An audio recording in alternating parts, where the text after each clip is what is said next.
know what I like? Predator.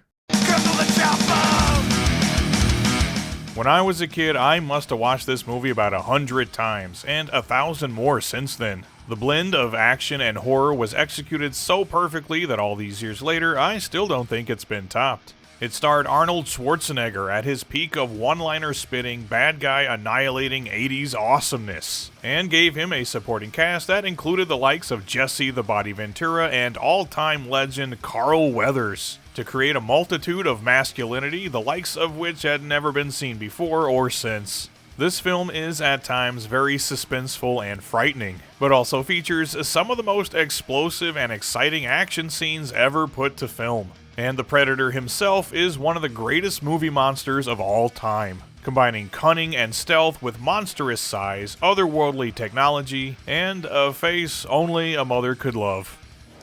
You one ugly motherfucker. Of course, such an awesome movie and concept practically demands to have video game adaptations, and holy hell were there a lot of them, with the most recent Predator Hunting Grounds actually doing a decent job of making you feel like you're really in control of the predator stalking his prey, or being the prey and just doing whatever you can to survive. It's not a perfect game by any means, but it's pretty damn fun. But they can't all be hunting grounds. And since the late 80s, Predator games have ranged from decent to games that are so bad I'd rather get blown away by Old Painless than ever play them again. So with that in mind, let's take a look at a big bunch of Predator games. I hope you've all got your one-liners ready. Yeah. Stick around. We get started with a game that at this point is pretty infamous for how bad it is, and that's Predator on the NES. And to me, the worst thing about this game, aside from, the gameplay, of course, is the squandered potential. Predator is such an epic movie with plenty of action, so a side-scrolling 8-bit run-and-gun or action platformer could conceivably be pretty cool, in the same vein as something like Contra or Bionic Commando. But instead, this feels like one of those games where the developer was working on something else when they were given a movie license, and just kinda shoehorned it in there. At its core, Predator is a straightforward platformer that has you controlling Dutch Schaefer, making your way through the jungle of a nondescript Central American country, contending with aggressive wildlife and enemy soldiers, not to mention the titular Predator who occasionally shows up for boss battles. And the goal of each stage is simply to find the exit. What makes it such a pain in the ass to play is that 1, the controls are stiff and not very responsive, and you are woefully underpowered. You start out with nothing but your bare hands, punching all of your enemies to death, just like in the movie.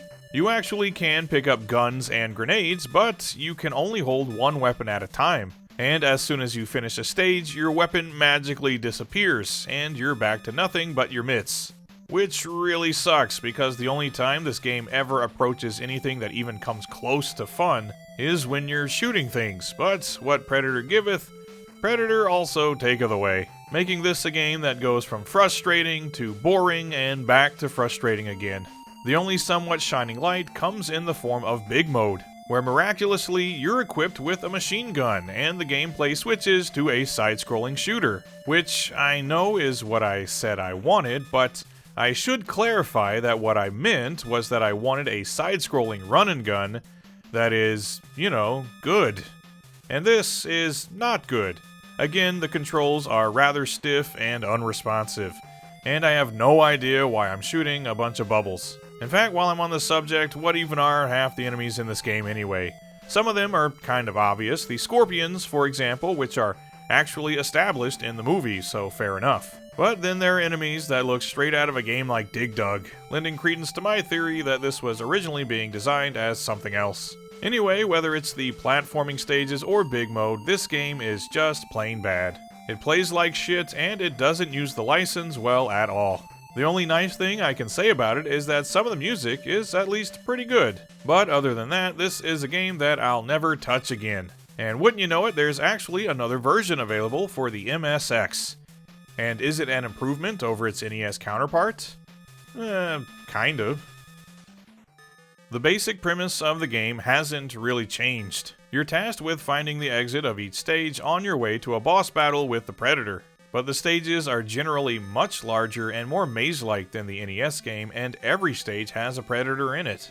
And there's no big mode this time around. On the other hand, this game is nice enough to give you an assortment of weapons that actually don't disappear after every single stage, which, needless to say, is a marked improvement. You get a machine gun, hand grenades, and landmines, which you can swap between at any time. And power-ups can be found in each stage to replenish your ammo, health, and give you some extra lives. So gameplay-wise, this is better than the NES game, but it's still not very good. The controls are still quite stiff, the action is generally lacking, and some of the stages are a bit too cryptic for their own good. If the NES game is a 2 out of 10, this is a 3.5. But it does feature some nicer visuals, though that's not really a very tall order. And the soundtrack is surprisingly good, actually, mostly going for a kind of groovy, dreamlike sound, which really doesn't make me think of Predator, but for this game it's oddly fitting. Anyway, Predator on the NES is terrible, and the MSX game is slightly less terrible. And I was certain that this was as bad as things would get. And then I played Predator on the Commodore 64.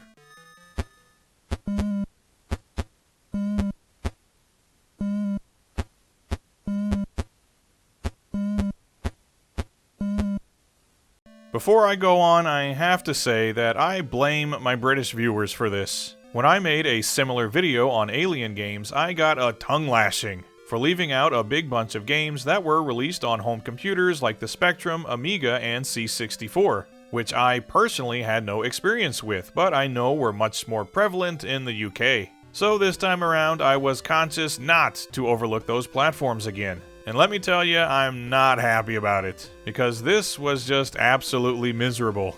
In this version of the Predator, the goal of each stage is simply to run to the right and occasionally shoot a couple of bad guys.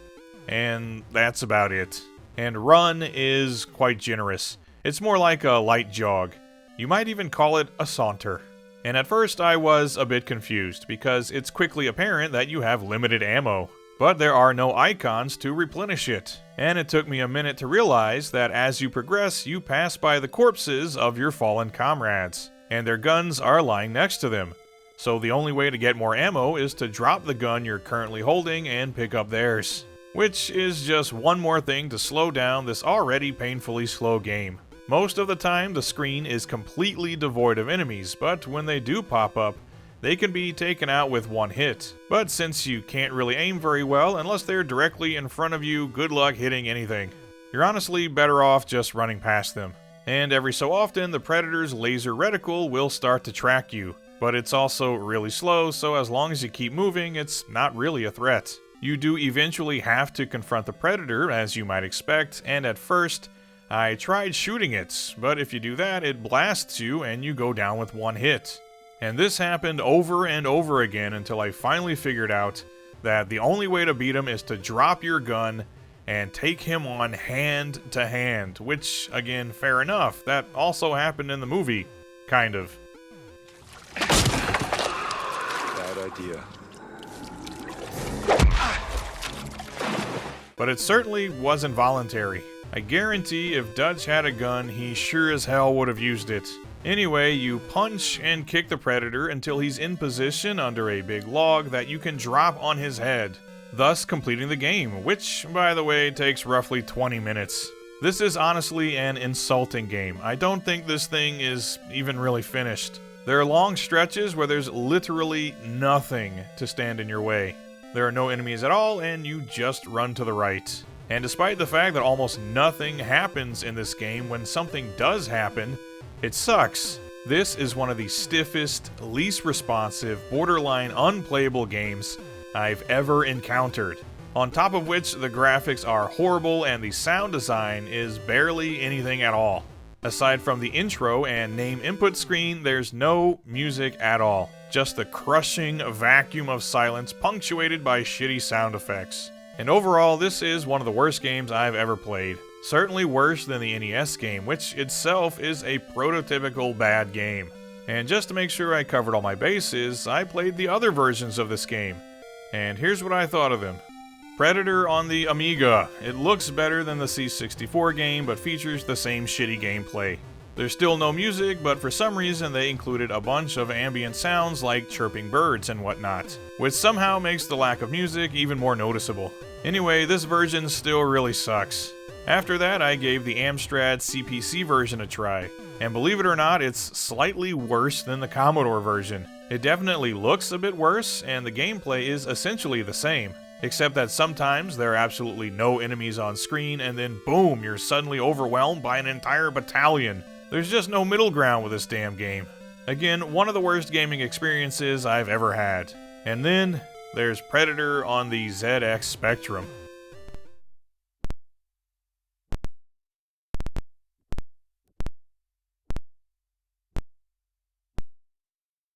What the fuck is this piece of shit? And that's about it, as far as the first Predator movie is concerned. Every game based on it was absolutely abysmal, with the MSX game sadly being the best that anyone could come up with. It's truly heartbreaking that such a legendary movie couldn't get even one semi-decent game based on it. But this is of course not where the story ends, as I soldiered forth and moved on to Predator 2.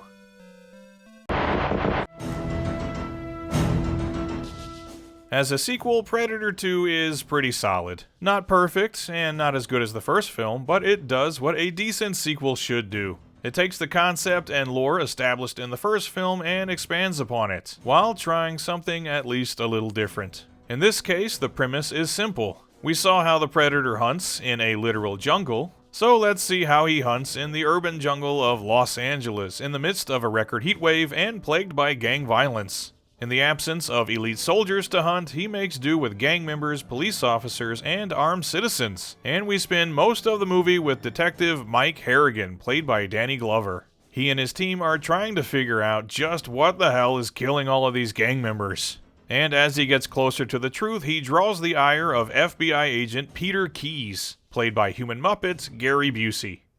A fucking alien. Who actually knows exactly what the Predator is and what it's doing. And he has a plan to capture and study it, which goes about as well as you might imagine.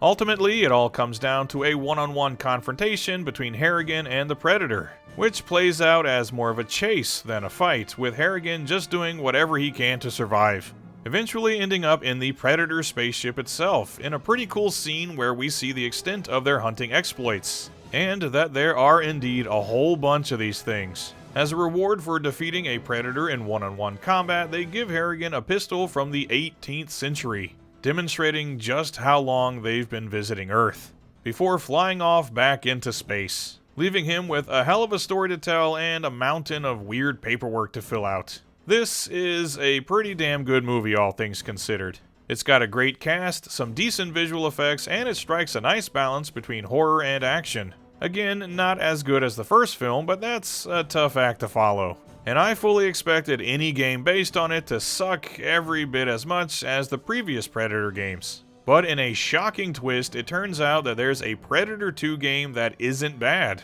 As a matter of fact, it's actually really good. And that's Predator 2 on the Sega Genesis.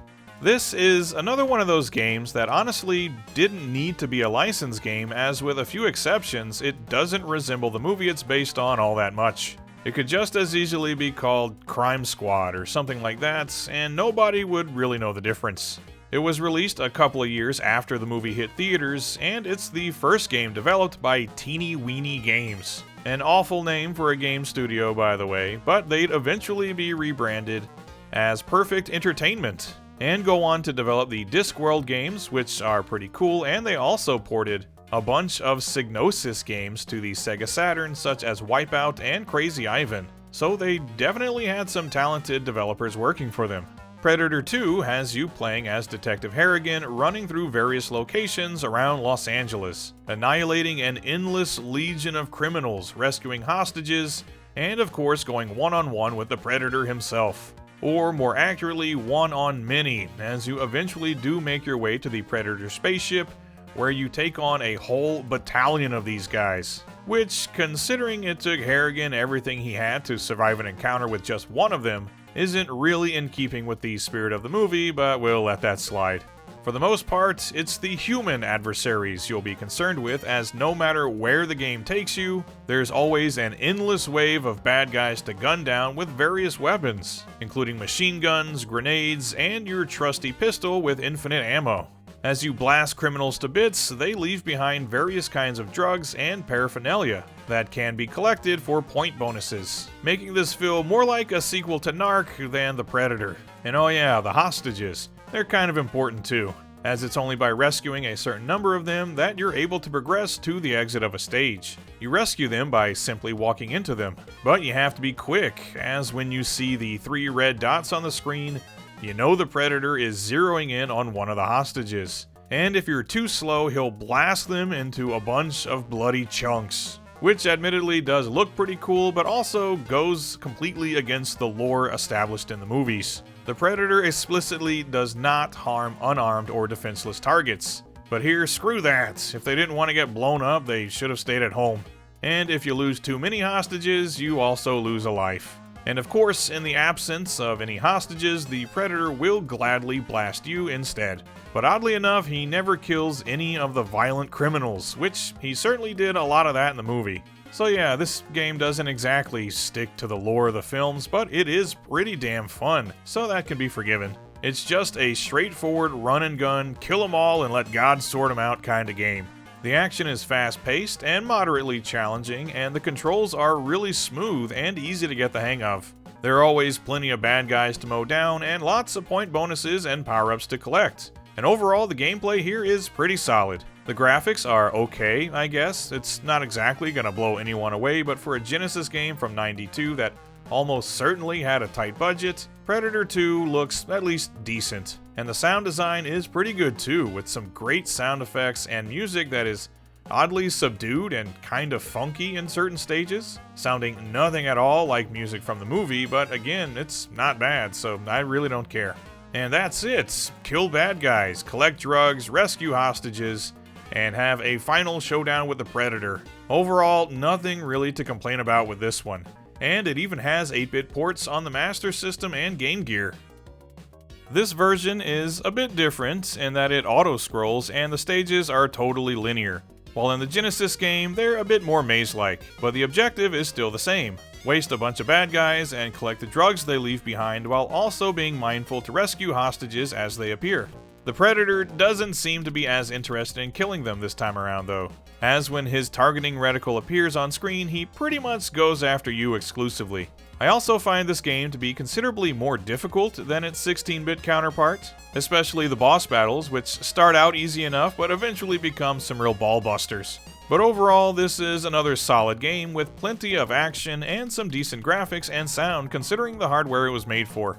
The Game Gear version is essentially the exact same game, with the only real difference I noticed is that the bullets are a bit bigger. But other than that, it's still an all-around solid and fun run and gun. And I have to say that after suffering through those terrible Predator games, it was a breath of fresh air to play some games that are actually well designed. They don't reinvent the wheel or anything, but they are decent playing, fun action games that I'm sure I'll revisit at some point. Especially the Genesis game, which you might even call a hidden gem if you were so inclined. It's really good, and when I realized there was also a Predator 2 game made for home computers like the C64 and Amiga, I was hopeful that they wouldn't be the abominations that I had to suffer through the first time around. And was I right? Again, kinda. This is Predator 2 on the Commodore 64. And as you can see, it's very different from its console counterpart. It's still an action shooting game, but this time around it's a reticle shooter in the same vein as games like Dynamite Duke and The Punisher on NES, with one key difference. If you've ever played The Punisher, for example, you'll recall that as enemies shoot at you, you can see their bullets incoming and move out of the way to avoid taking damage, which makes sense. Someone shoots at you, you try to avoid getting shot.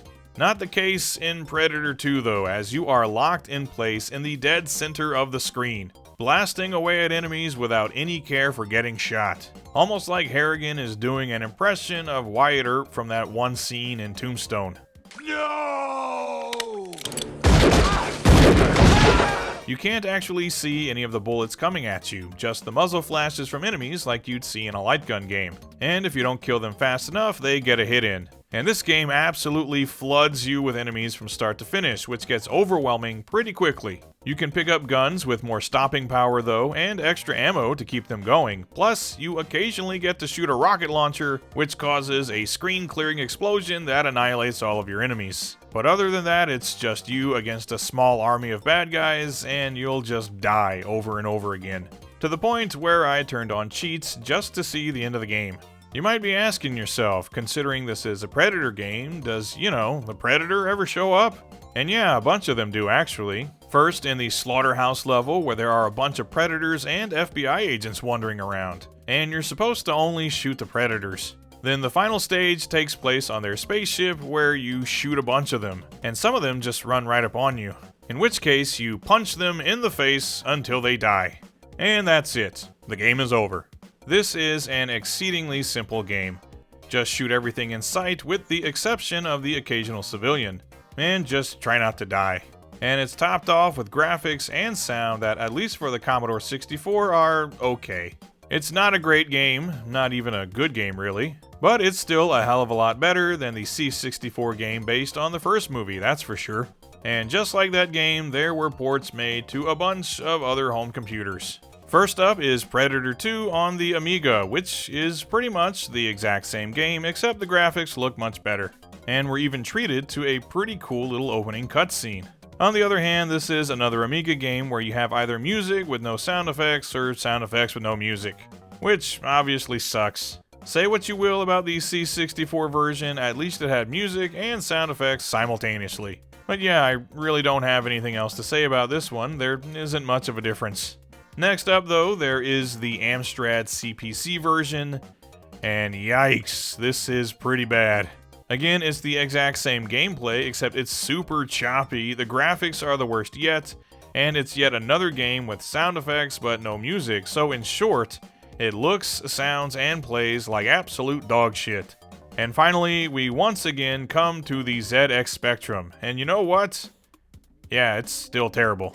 The visuals are, as is to be expected, the worst of the bunch. It's yet again a game with no music during gameplay, but oddly enough, it actually plays a bit better than the Amstrad version, so take that for what it's worth. But overall, none of the PC games are really any good.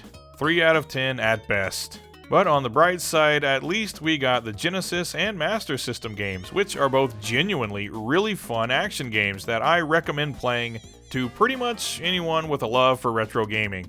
After Predator 2 though, it seemed like interest in making a standalone Predator game died off, in favor of Alien vs. Predator games, which offered a myriad of possibilities when it came to gameplay and presentation, and some of them were pretty damn cool. But it would be another 13 years before we received a game that was dedicated 100% to everybody's favorite extraterrestrial manhunter.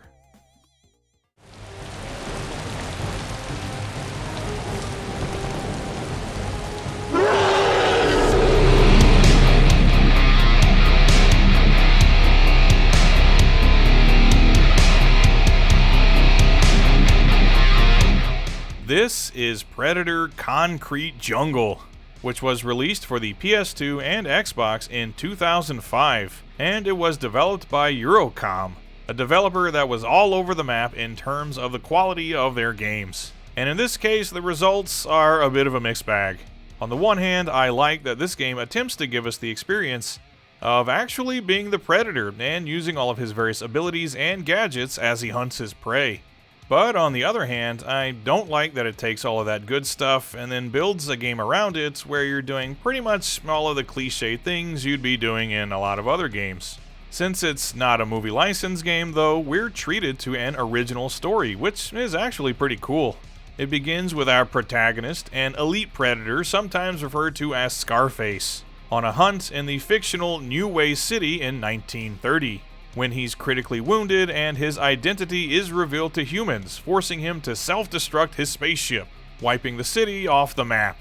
But somehow he survives the incident, and as punishment for his blunders, he's stripped of his rank and left to die on a hostile planet. He's a tough bastard though, and manages to survive on his own for 100 years, when his clan finally returns to inform him that the Predator tech he left behind in 1930 has been reverse engineered and is now being used by human beings. So it's up to him to return to Earth, enter the rebuilt New Way City, now called Neonopolis, and hunt down and eliminate any and everyone using the stolen Predator technology.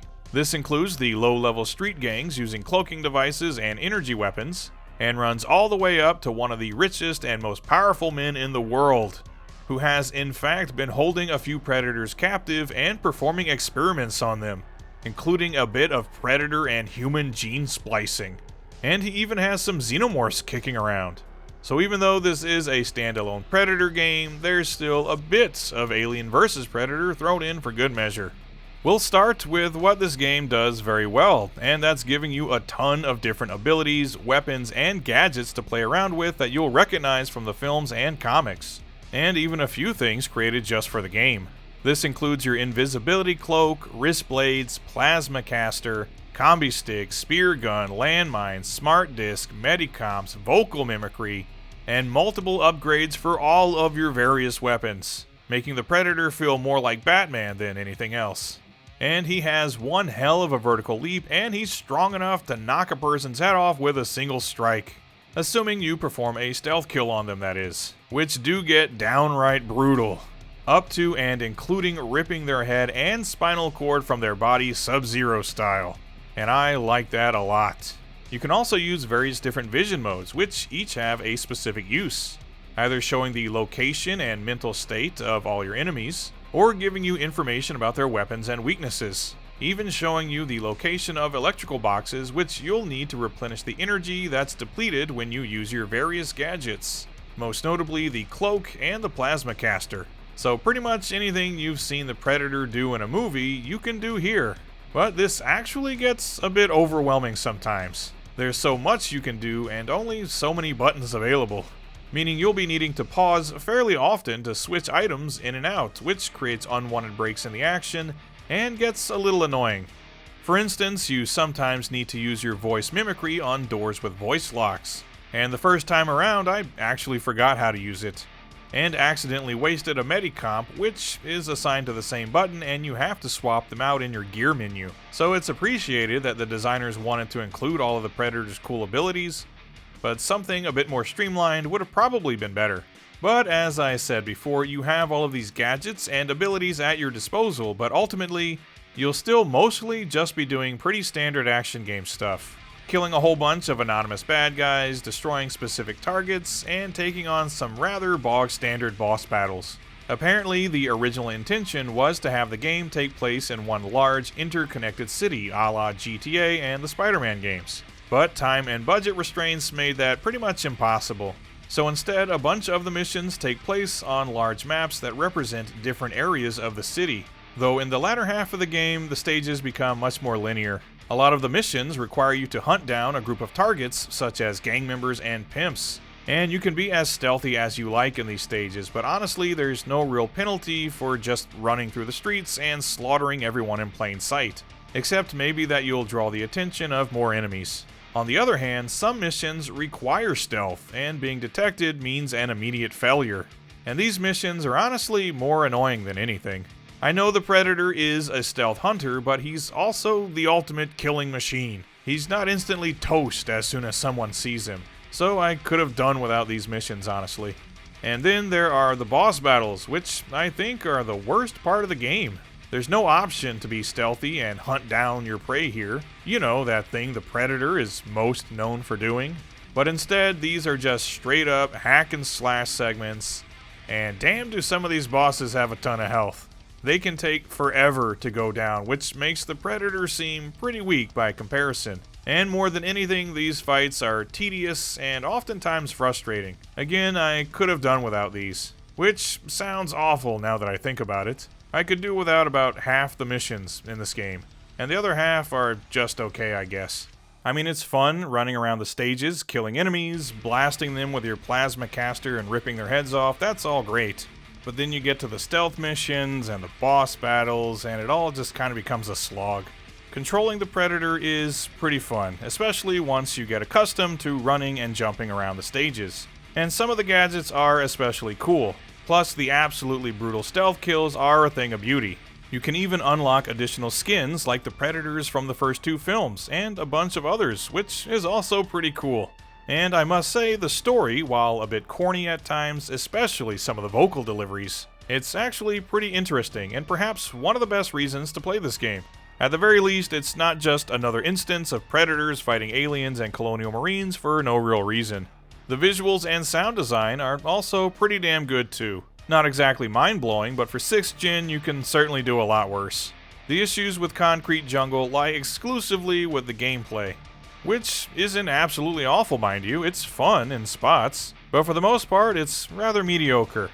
Eurocom's hearts were definitely in the right place, but the execution just left something to be desired.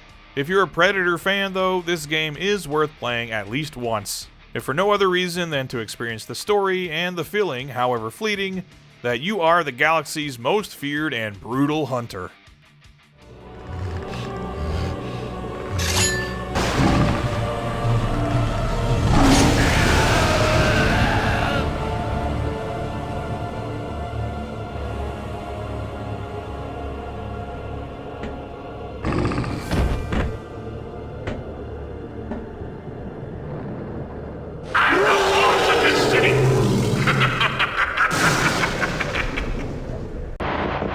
So that's it, a big bunch of Predator games, a couple of them being pretty good, but most of them just made my head hurt.